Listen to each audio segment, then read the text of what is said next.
वृंदावन में यमुना जी के तीर एक व्यक्ति बैठे थे। विचार मग्न थे। दिन में नाम की महिमा का बखान सुनकर आ रहे थे। सोच रहे थे, क्या सत्य में नाम में इतनी शक्ति होती है? अब समझिए कि ऐसा सोचना ही अविश्वास है। वो सबसे पहला भाव है जो मन में आता है ऐसी कथा सुनकर। बैठे बैठे निद्रा छा गई। अर्धरात्रि के आसपास चारों ओर शांति थी। कोई चहल पहल नहीं। कर्णपुट्टी में आवाज आने लगी, राधा कृष्ण राधा कृष्ण राधा कृष्ण। निरंतर जप चल रहा था। व्यक्ति चारों ओर देखने लगे, सोचकर कोई संत आसपास भजन कर रहे हैं, पर वहां कोई नहीं था।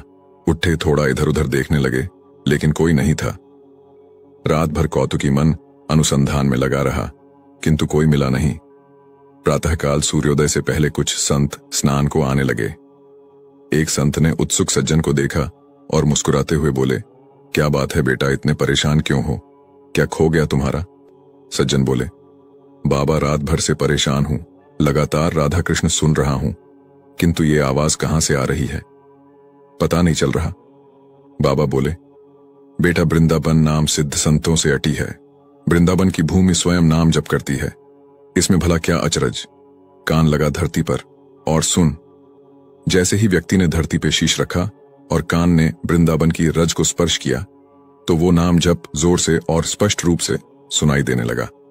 संत ने बताया, यहां एक महान वैष्णव संत ने समाधि ली थी जो निरंतर जप में लीन रहते थे।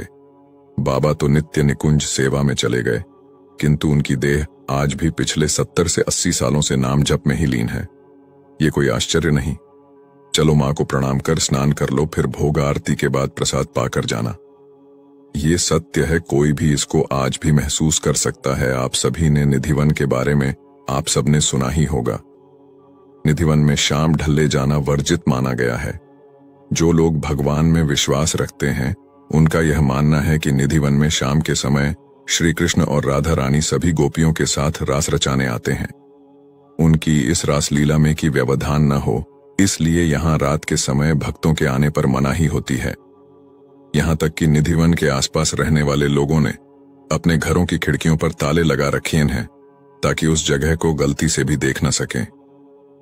ऐसा माना जाता है कि निधिवन के रंग महल में श्री कृष्ण स्वयं और राधा रानी विश्राम करते हैं, और अगले दिन जब मंदिर के पट खुलते हैं तब बिस्तर बिखरा हुआ नजर आता है, और वहां रखी चीजों को देखते ही लगता है कि इन्हें इस्तेमाल किया गया है।